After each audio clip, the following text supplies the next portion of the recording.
The rich are getting richer, and the gap is only widening. There, I said it. In today's show, my guest Ross Elliot and I will be discussing the widening income disparity between Australia's inner and outer suburbs. Now, in recent years, this issue has become even more pronounced, with the income gap between the two areas continuing to grow. So today we're going to explore the causes and consequences of this trend and discuss some potential solutions.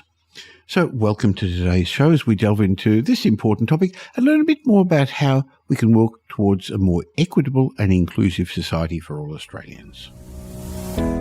Welcome to the Michael Yardney podcast, where twice each week you will learn a number of new ideas regarding success, property investment and money in around 30 minutes. Our show is brought to you by Metropole, who specialise in helping you grow, protect and pass on your wealth through strategic property and wealth advice. Now here's your host, Michael Yardney, Australia's authority in wealth creation through property, who has been voted one of Australia's top 50 most influential thought leaders. Australia, like many other developed countries, has been grappling with a widening income disparity, and in particular it's also showing up within the suburbs, between the inner and outer suburbs. In recent years, this issue has become more pronounced, with the income gap between the two areas growing even more. So it's great to have Ross Elliot back on the show to explore the causes and the consequences of these trends. Now, Ross is the co-founder of Suburban Futures, and he's had 30 years' experience in the property and urban development industry, including a number of national leadership roles for the Property Council of Australia, for the Residential Development Council. In fact, he's been highly regarded as a thought leader in urban development policy. Boy, with an introduction like that, Ross, you better show up and perform well, mate. Thanks, Michael. I hope so. I always enjoy these chats. Now, Ross, your Suburban Futures dug into the census recently. It looked at the statistics to track median household and individual incomes. You wanted to see how they were spread amongst our capital cities. What was your findings? Well, not surprisingly, the inner city areas that have been the subject of urban renewal programs over the last 30 years have experienced a complete turnaround and are now home to some of the wealthiest people in the city. So in the case of Brisbane, for example, you've now got 1 in 5 households in New Farm that earns more than $4,000 a week. And that's the highest category of income in the census. So I can't actually go higher than that. But 1 in 5 earning more than $4,000 a week is a lot. Whereas if you want to compare that with Ipswich or Caboolture or Beaudesert or Yarrabilba or any number of other areas like Logan, some of the very high growth areas, you're only down at around 6% of households earning that sort of money. Now, what's interesting about that, as I said, this is a complete reversal of fortune, because go back 30 years when the Better Cities program began to focus on renewal of inner city areas, New Farm and West End were dilapidated, unsafe, areas full of crime. The housing was not worth much at all. In fact, I looked at some old REIQ figures back from when I was working there in the mid-90s. New Farm was down at around number 28 or 30 on the list of median house prices. And number 2, which was really interesting to me back then, was Mount Omni, which was an upwardly mobile middle suburban neighbourhood. Now, what's happened in the 30 years since then? Very little has been invested in those suburbs like Mount Omni. Traffic's deteriorated. The focus of most state budgets has been on the inner city, and that has added to the amenity and the appeal of those markets. And New Farm is now number 1 on the median price list. And Mount Omni, which was number 2, is now down at number 30. So you can see how this has played out, completely reversing the fortunes, which I suppose was expected to happen. But I think the concern now is that this widening gap between the inner city haves and the rest of the suburban have-nots potentially creates 2 class of city dweller, defined by geography, not by anything else. We'll look at that at the moment, but it's not just in Brisbane. If you think about it, look at Redfern in Sydney or Port Melbourne in Victoria, and there's the same in all the other states. In the past, the working class were often near the ports, near the factories, which were near the centre of the CBD, near the water, of course, the ports. And then things gentrified, and unfortunately, a lot of the people that lived there were sort of pushed out as wealthier people. It was initially maybe more arty people and educated people moving in, but it all changed over time. Gentrification has changed the look of our inner cities, hasn't it? It has. In fact, I was curious about Melbourne and Sydney, so I pulled up some further numbers from the census. So if you look at Fitzroy in Melbourne, that sort of inner green community, you've now got, according to the census, 48% of people there define themselves as professionals, compared with 25% for the rest of Melbourne, so clearly a bias towards that line of occupation. And the number of households earning more than $4,000 a week, remember the top income bracket under the census, is 1 in 4. 1 in 4 in Fitzroy. But Reservoir in Melbourne, a very typical suburban area, I guess you might call it, only 26% of people there define themselves as professionals, and only 8% are earning over $4,000 a week. And in Sydney, I will remember Paul Keating, wasn't it? He said, Balmain boys don't cry. It was a classic working class inner west area of Sydney.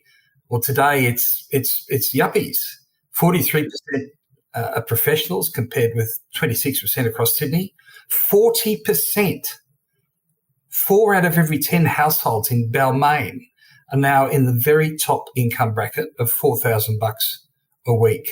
This is working class inner city Balmain we're talking. Whereas if you go up to Blacktown, it's 10%. So you can see that there's a very significant difference, and that difference has changed over time, as you said, because, Michael, of gentrification and other things. But the challenge now is to ask, are we creating two classes of people across our cities? The inner city haves, those inside the goat cheese curtain, versus everyone else. I think if people were asked what's the wealth distribution in Australia, they'd think it's a bell curve, but it's actually not, is it? So there are some very wealthy people and there are some people at the other end, and again, the census defines various skill levels, and so there's skill levels in the jobs as well. And it seems like we're developing more people in Australia, being the knowledge society that we are, with higher skill levels. What else do you attribute this wealth inequality to? Gentrification, becoming a more knowledge-based society, I guess in Melbourne we're the science and biotech capital of Australia, in Sydney we're the financial capital of Australia. What do you want to put Brisbane down to? What are we going to be? What's Brisbane going to be, the capital of Australia? Look, I think all of those knowledge-based industries are terrific. I've got no quibble with them at all. I suppose the question, though, that arises in my mind is, when it comes to the funding of necessary infrastructure, how can we continue to approve significant sums on what amount to urban largesse for the inner city markets, where there seems to be a very low hurdle rate? You don't have to demonstrate much need to warrant another $70 million on a bikeway or, some other urban infrastructure or placemaking improvement. But you go out to the suburbs and they're constantly told, no, there's not enough money. No, we can't afford it. And yet they are, in many cases, the areas experiencing the highest growth, or they are, in fact, tasked population growth plans to deliver high growth. And they're not starting with the historic levels of urban infrastructure or urban amenity as some of the inner city areas. So you'd actually think you want to be doing the opposite. You want to be putting more money to support the quality of life by supporting infrastructure improvements and so on across suburban areas, rather than the inner city, where we seem to be throwing taxpayers' money at the wealthy. Well, we're talking about two separate things. First of all, you're talking about wealth, and I assume that's based on salaries, as you said, in the census. So how are you measuring amenity from one location to the other, and how are you deciding that there's more amenity in the inner suburbs compared to the outer suburbs, Ross? Well, I think there's a lot of measures of that. The availability of public transport, for example, it's typically more favoured in inner city locations where, you've seen it in Sydney with the light rail networks, primarily an inner city thing.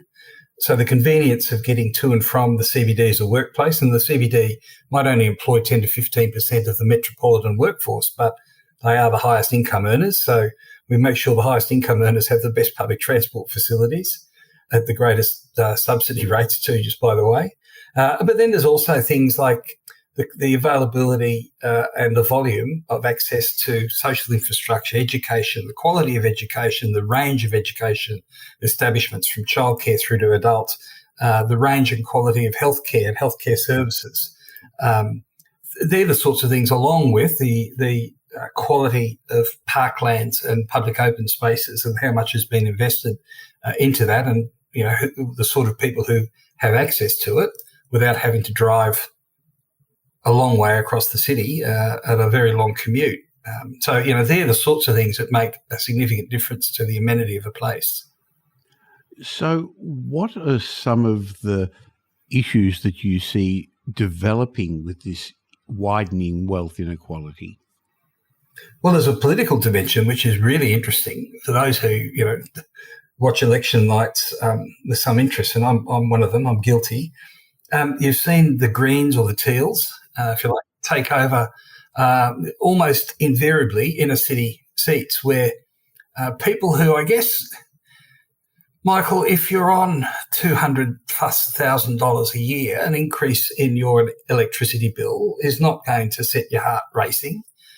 But if you're a suburban household and you're struggling with mortgage payments, then it's going to mean a lot. So you're starting to see some policies proposed and supported by a community of interest in and around the inner city, which are frankly unsaleable to people who are in the suburbs who've got a completely different set of priorities. Energy policy is one, which I think everyone is concerned that we don't ruin the climate, but the extent to which we can afford to be driving around in a $100,000 Tesla to demonstrate outwardly how concerned we are varies a lot, whether you're in Balmain or whether you're in Blacktown. I guess it's also going to lead to a self-fulfilling cycle, isn't it? Social exclusion, lack of economic opportunities for lower-income families living in the outer suburbs means the gap's only going to widen between the rich and the average Australian. Well, I think that's why Suburban Futures has been calling this out, or just calling it up for closer attention, because we've pursued urban renewal in all of the major cities in Australia for the best part of 30 years. In fact, I think the program celebrated its 30th birthday in 2021. It was originally launched under the Hawke-Keating government when inner city areas, as I said, were dilapidated and industry had moved out and, it was rubbish. Over that period of time, so much has changed, though, that it almost seems to me that we can't keep continuing to focus on inner urban renewal when nearly all the renewal has been done. And whereas, in fact, you look at suburban areas where very little has been done, and you simply ask the question, well, aren't these people just as entitled to see some public investment in the infrastructure that they need as someone who, might be in Fitzroy in Melbourne, for example, versus the reservoirs of the world, or it might be Logan in Brisbane, where they are tasked with very high rates of population growth under our regional plan, but receive some of the lowest amounts of funding on a per capita or total basis of any region in the state, whereas the inner city receives the lion's share of capital expenditure under the state budget. It just seems wrong. Well, it seems like it's going to create a cycle of poverty because children growing up in these areas are less likely to receive the good quality education, have access to the same opportunities. Actually, a lot has to do with your peer group as well. So if you're in a peer group of more affluent people, you're more likely to go to university, to have degrees. It's unfortunate, a cycle that the rich are getting richer. And that's something that's also happening worldwide. So we shouldn't beat ourselves up about it too much, although I think Australia's always had an egalitarian tradition. I hope we don't lose that, because you've got the folk who are in the media or in the tech industries and so on, and clustered around the harbour of Sydney in their $20 and $30, $40 million mansions, lecturing the rest of us on various policy positions we should be supporting. The same thing is happening in the United States, for example, where you're seeing a big divide between the East and West Coast inner urban professional types and the people in the arts and creative industries and Hollywood and so on, versus what they call flyover country, everyone in the middle of the US.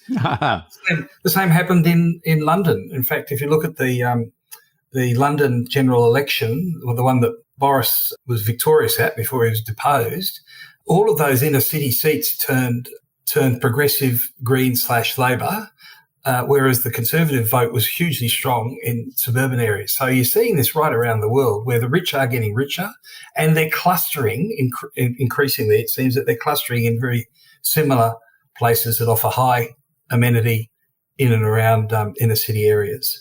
Sure, there's a concentration of those with the higher paying jobs in the inner city for all sorts of reasons. And I guess the first one is because they can afford to. They don't like travelling as much, and all the amenities of the 20-minute neighbourhoods that we've spoken about before are there.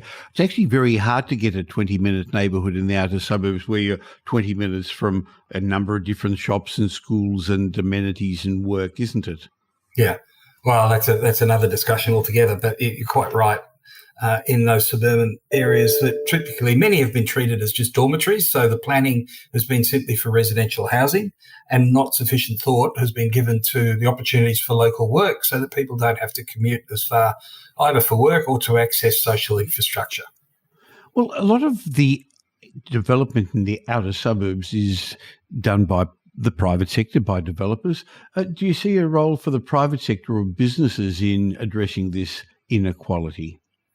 Well, I think in all of these cases, it's been led by the public and then supported by the private sector. So the success of urban renewal in Australia, and it is world class. Let's not diss on it too much. It's been an extremely positive experience to see those inner urban areas renewed in the way they were. But it was led by government support for key critical infrastructure, and it was led by government support for key planning policy and zoning changes so that some of these old industrial sites could be converted to alternative uses, including housing, and also very unglamorous things like sewer mains were upgraded to cope with the additional pressures and the fact that the original sewer mains were probably 100 or 200 years old. It's been led, the policy leadership has come from the public sector, and the private money has followed. I think that can still happen. I guess that's why we're saying, look, there are many more places across our metropolitan centres where nothing much has happened to some of these suburban business districts for 20 and 30 years. Isn't it about time we looked at these as opportunities to reinvest and recapitalise, make them attractive to people and to businesses and to others, reduce the need for long cross-metropolitan commutes, and try, do something about support for the middle and working class who are more predominant in the suburbs, rather than just dancing to the tune of what I would call the fairly well-off, quite privileged inner city people on very high incomes and very expensive real estate. Well, I guess we've got to remember that even the poorer suburbs of Australia, where there's millions of people around the world who'd love to live here if they could. So our poor are still better off than the rich in many other countries. But that doesn't mean that we should be having a widening inequality. So what are your predictions for the future of wealth inequality? And what actions do you think we can take to make things more equitable in the future?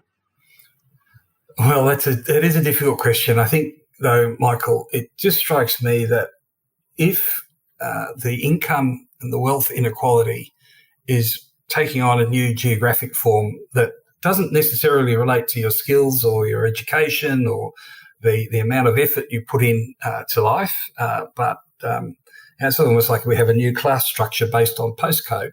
Now, that's, I think, in Australia, something that we should do our best to try avoid. How do you avoid it? Well, I think you create opportunities for people, similar types of opportunities for people in suburban areas as those that exist in inner urban and including regional towns and cities, to be honest, because we can't keep pumping so many people into just 3 cities in Australia, Brisbane, Sydney, Melbourne. There are many regional cities which have got the capacity to grow, but they need support. Their hospital services might need expansion. Schools and universities might need support. Traffic and public transport improvements might be needed. Water and energy requirements might need to be looked at. And then you've got the general placemaking investment that goes to make a place attractive. All of those things can be done if we have a long-term plan about settlement and population strategy matched to a concern about income equality in this country, or the equality of opportunity at least. Well, I know a bit more about the Melbourne planning authorities than other states. You specialise, I guess, more in Queensland. But I remember years ago there was Melbourne 2030, which decided how we were going to live over the future decades. And the idea was to build medium density and slightly higher density accommodation along our main routes and around transport routes. And that's actually worked. If you compare the way the Melbourne city looks now, if you were a visitor from overseas from 15 years ago and came now, you just wouldn't recognise it. But it's the same in most capital cities. But I guess it's also meant that only certain people can live in this new accommodation, Ross.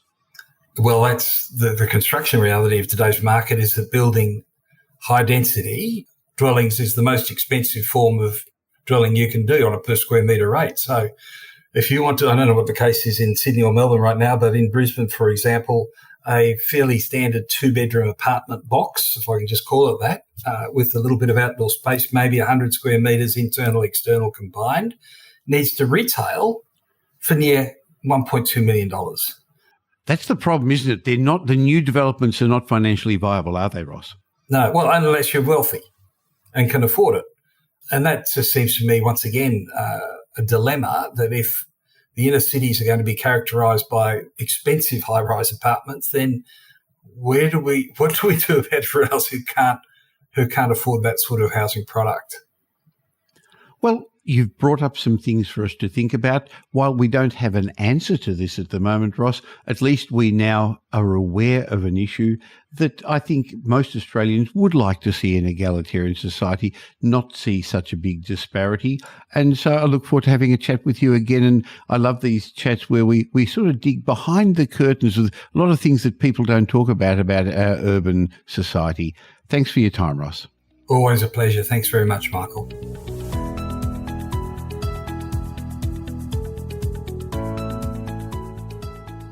Now, I want to follow on with my discussion with Ross Elliot to clarify that while I think we both agree that we don't like seeing the gap between the rich and the poor Australians getting bigger, it's just a fact of life.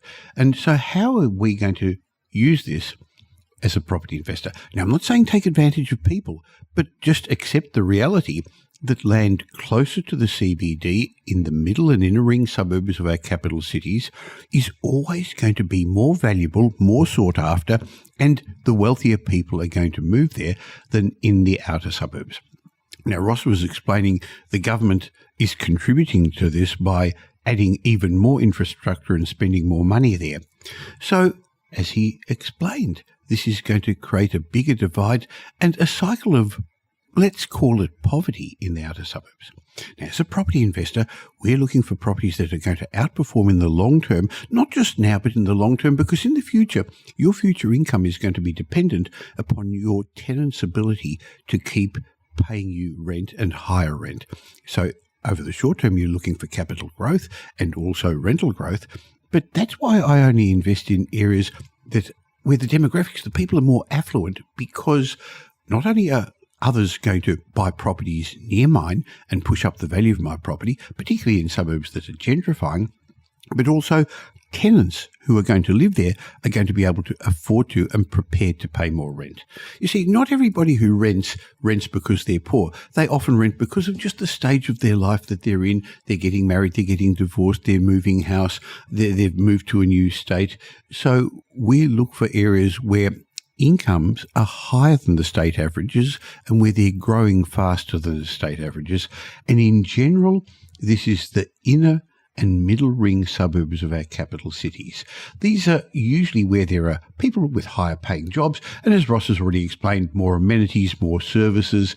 In many cases, the land under the old home of even established blocks of apartments, the low-rise apartments, are very, very valuable. So I've got no issue with buying family-friendly apartments in those areas rather than houses way out in the sticks. It's unlikely that there's going to be new patches of land available for release in these inner and middle ring suburbs. So this just drives the value of your property higher, even if the dwelling on it isn't as fancy. If you're buying an older property, of course, you know I like buying properties in these areas and pulling them down and developing them to townhouses. There's also other factors there. There are usually better schools, better shopping, a lower crime rate, and this in turn adds to the value of your property. In some cases, there's proximity to water as well. But again, one of the reasons I like these suburbs is because they're gentrifying. I mean, over the years, industries moved from the inner suburbs of our capital cities to the outer suburbs, and many of the migrants and inner city blue-collar workers who lived there also relocated to the outer suburbs where they could buy larger homes with sizable front and backyards. But the exodus of these industries and migrants and many of the workers made way for gentrification of initially our inner ring suburbs, and now it's happening more in the middle ring suburbs. And this changing demographic in general has also got declining smaller household sizes. We're getting married later, we're having fewer children. So it's meant that many of the inner suburban dwellings or apartments, they provided ideal accommodation for this expanding cohort of professionals who want to work close to the CBD. Now, it doesn't have to be just close to the CBD, because the inner ring suburbs have, in many cases, already gentrified, and it's more the middle ring suburbs now, close to educational opportunities, close to work opportunities. So, moving forward, my suggestion is, before you even start to buy a property, what you've got to do is detailed research about the local demographics. In fact, much more to do than just doing that before you buy a property. I think you should have a strategic plan so you know what you want to achieve, what's likely, what's realistic, what's feasible. And that's what our team at Metropole does for you. So we first of all work out what your finance capacity is, work out where you want to get to, and also look for risks moving forward, because as I said a moment ago, not all land's created equal, and moving forward our markets are going to be much more fragmented, because over the next couple of years, higher inflation, higher interest rates, higher cost of living is going to affect some areas more than others. So once we work out what your capacity is, then the research team at Metropole has actually made a list of all the suburbs in Australia, and boy, is the spreadsheets that I've seen from them and the detailed research dug down to looking at each suburb, look at its capital growth, look at its future potential, look at what's actually happening on the ground at the moment in the market with supply and demand, what future supplies, what the opportunities and what the risks are, and then we've narrowed down to a small group of suburbs that we believe are going to outperform the averages, and that's what we recommend to our clients. But as I said, long before that, let's start by putting a plan together. Sure, the markets are changing in front of our eyes at the moment, but if you're looking for direction, guidance and wealth-producing results, go to metropole.com.au. My team would love to be part of your ongoing wealth creation journey. Now here's Michael's mindset message. Remember, a change in your thinking will lead to a change in your life. I'd like to have a chat with you about 3 types of people you must avoid if you want to become successful, rich, wealthy. Now, one of the most important decisions we make in life is who we choose to be around. In fact, there's an old proverb that says something along the lines of, show me your friends and I'll tell you who you are. I remember one of my early mentors, the late Jim Rohn, said it well. He said, you're the average of the 5 people you spend the most time with. Based on that, we must be cautious about who we surround ourselves with, because it's got short and long-term implications. Of course, we need people, whether they're mentors, friends, family. We would need people who are going to challenge us, who are going to make us better, thereby raising our average, helping us reach heights that we deserve. Now, I know many entrepreneurs, business people and investors who strive to be the smartest person in the room.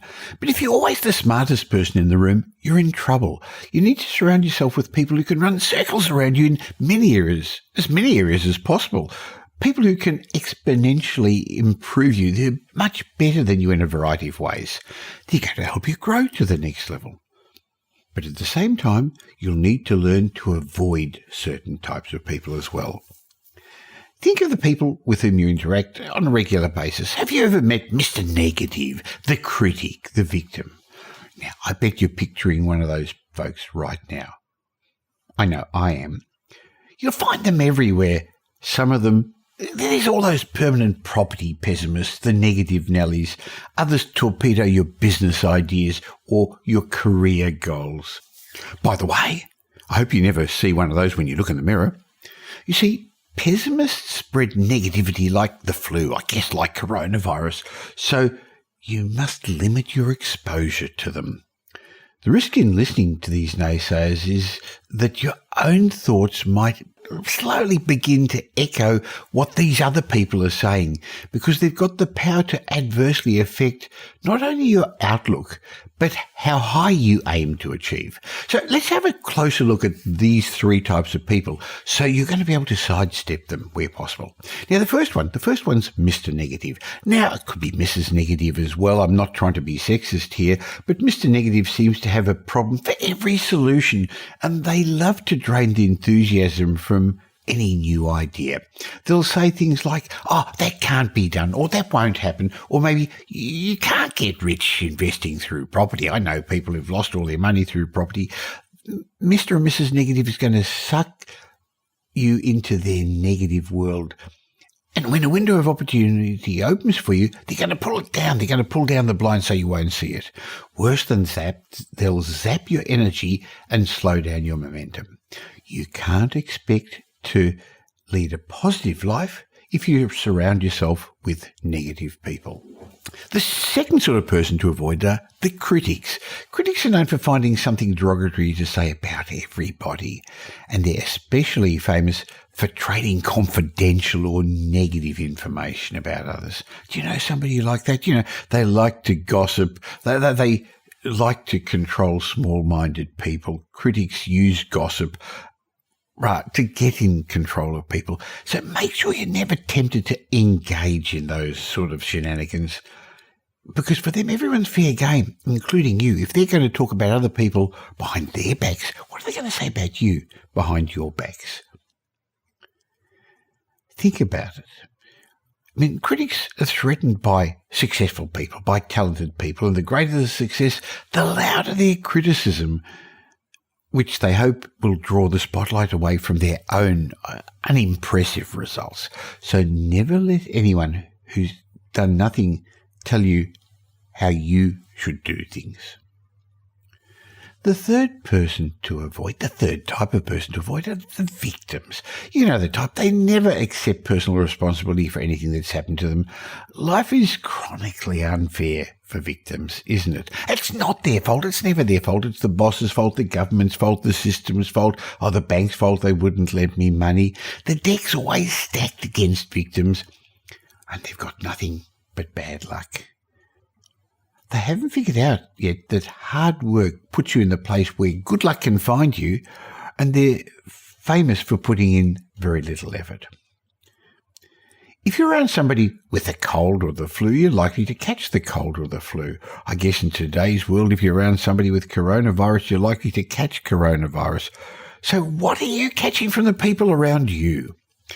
Do everything in your power to surround yourself with the right people, because their character traits, their habits, they're contagious, but in a good way. Look for the encouragers and the believers and the high-energy movers and shakers who don't have the word can't in their vocabulary. Surround yourself with people who dream bigger than you do, people who believe anything is possible. And you know what? They'll believe in you. Of course, it's also critical to watch your own attitude. We can't always change the people or circumstances in our lives, but we can change our response. So excellence isn't a skill. It's an attitude, and positive thinking breeds rich habits. And you know I'm into rich habits. I've written a book with Tom Corley about rich habits, poor habits, because that's what makes you successful in all areas of your life. I've heard it said that success is never owned, it's rented, and the rent is due every day. So my suggestion to you is build the right team of people around you, and they'll help you pay the rent.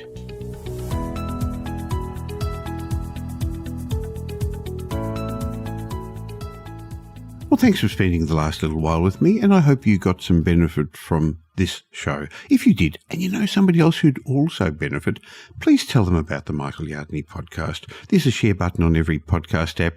On Apple Podcasts, there's 3 little buttons down the bottom. Press it and share it, or just tell them about the Michael Yardney podcast.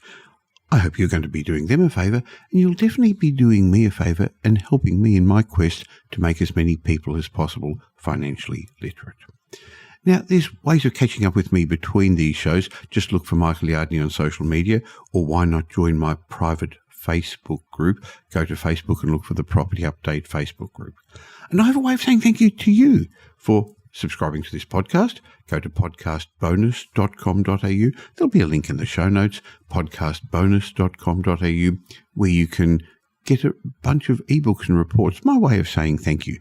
And when you've got time, why not listen to some of the old podcasts? There's individual lessons in each of those that I think would be helpful for you. I'll be back again real soon. In the meantime, have a great week. Make it a great week. Thanks for listening to this episode of the Michael Yardney podcast, which was brought to you by Metropole, who help their clients grow, protect, and pass on their wealth through strategic property and wealth advice. If you like what you heard and don't already subscribe, you'll find us on iTunes or on your favourite Android app as the Michael Yardney podcast. Watch out for our next show, which comes to you twice a week, and you'll learn some new ideas about property investment, success, and money in around 30 minutes. To get more of Michael's thoughts, go across to www.propertyupdate.com.au and sign up for his daily morning briefing, and you'll hear from not only Michael but a group of leading property success and money experts. And just a reminder that the information you heard in this show today is general educational advice and not specific investment advice, as we don't know your personal circumstances. If you're looking for specific advice, why not ask the team at Metropole to help you?